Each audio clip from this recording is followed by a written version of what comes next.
안녕하세요. 투자를 하면 우리는 흔히 시간이 돈을 만들어준다 라는 말을 믿습니다. 오랜 시간 묵혀두면 언젠가는 높은 수익을 안겨줄 것이라는 희망이죠. 하지만 짧은 시간 안에 큰 돈을 벌고 싶어 하는 사람들은 이 투자라는 단어를 투기로 바꿔버립니다. 그들은 단기간의 차익을 노리며 1년에서 2년 안에 수천만 원 혹은 수억 원의 이익을 꿈꾸죠.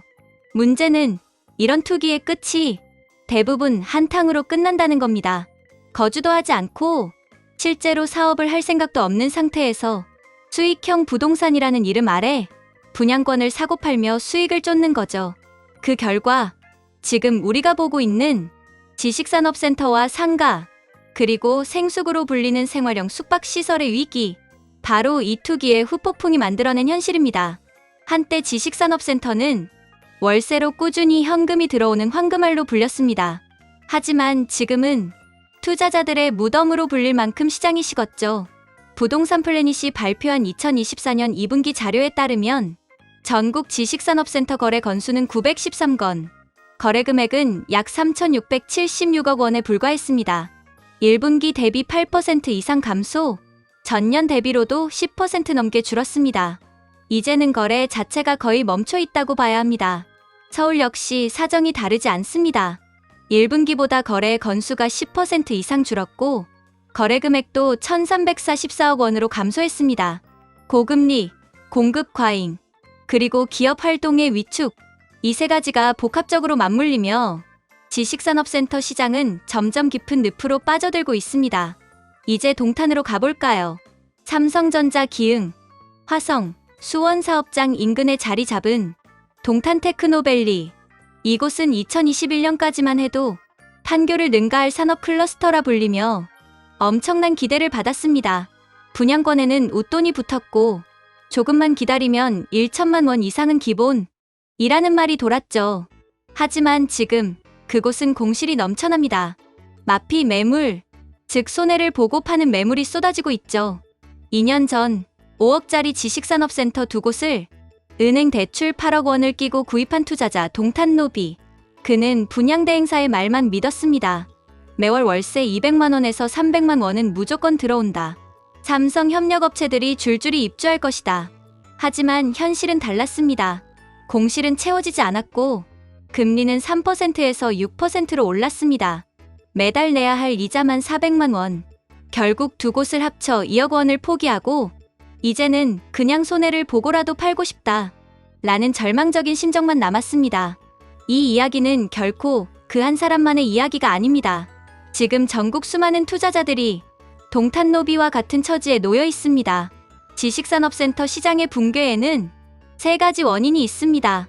첫째, 공급 과잉입니다. 2020년부터 2022년 부동산 규제가 아파트를 틀어막자 자금은 규제가 덜한 지식산업센터로 몰렸습니다. 둘째, 고금리입니다. 저금리 시절 2%에서 3%였던 대출이자가 이제는 6%에서 7%까지 치솟았습니다. 월세 수익보다 이자가 더 많아졌죠.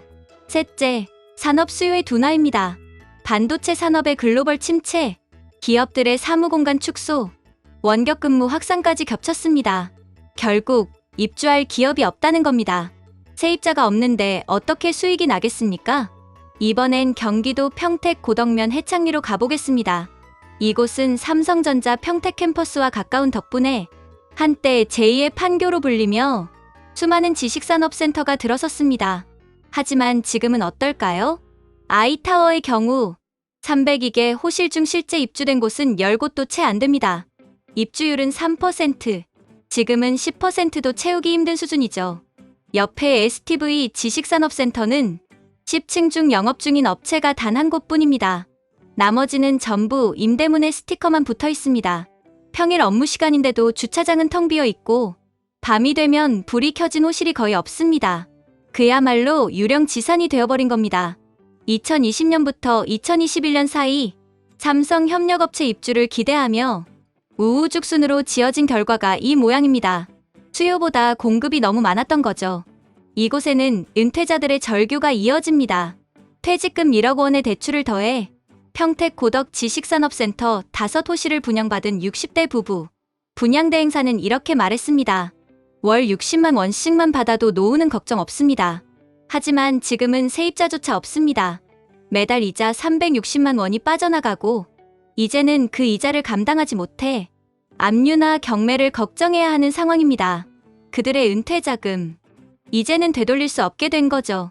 이런 투자자들이 평택, 화성, 남양주, 하남, 고양 곳곳에 수천 명 단위로 존재합니다.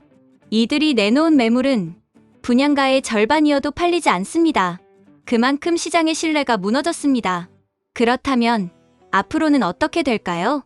현재 전국 지식산업센터는 1517개, 이 중 미착공 304개, 공사 중 91개입니다. 즉, 공급이 여전히 줄지 않고 있다는 뜻이죠. 공급이 계속되는 한 공실 문제는 쉽게 해결되지 않습니다. 설령 부동산 시장이 조금 살아나더라도 기업들의 오피스 수요가 줄고 있는 현실 속에서 지산의 회복은 느릴 수밖에 없습니다. 특히 투자 수익률이 낮고 대출이자를 감당하기 힘든 지금, 지식산업센터는 더 이상 현금 흐름용 상품이 아닙니다. 이 이야기를 통해 우리가 얻을 수 있는 교훈은 명확합니다. 첫째, 남들이 좋다는 말만 믿고 투자하지 말 것. 둘째, 본인이 실제 사용할 용도가 없다면 그 부동산은 투자가 아니라 도박일 수 있다는 것. 셋째, 수익보다 리스크를 먼저 계산할 것.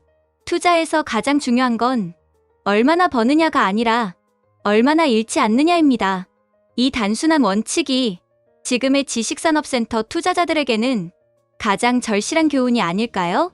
지금 한국의 부동산 시장은 눈에 보이지 않는 변곡점 위에 서 있습니다. 아파트 시장은 잠시 숨을 고르고 있고 상업용 부동산은 얼어붙었으며 지식산업센터는 긴 터널 속을 지나고 있죠. 하지만 위기는 늘 새로운 질서를 만듭니다. 실수요 중심의 시장, 지속 가능한 투자 구조로의 전환이 결국 이 위기를 회복으로 바꿀 열쇠가 될 것입니다. 시간이 돈을 만들어 준다는 말, 그건 오직 현실을 직시한 투자자에게만 해당됩니다. 지금까지 시청해주셔서 감사합니다. 지금 여러분의 투자는 희망인가요? 아니면 위험인가요? 이 질문을 마음에 새기며 다음 영상에서 뵙겠습니다. 자주 방문해주세요.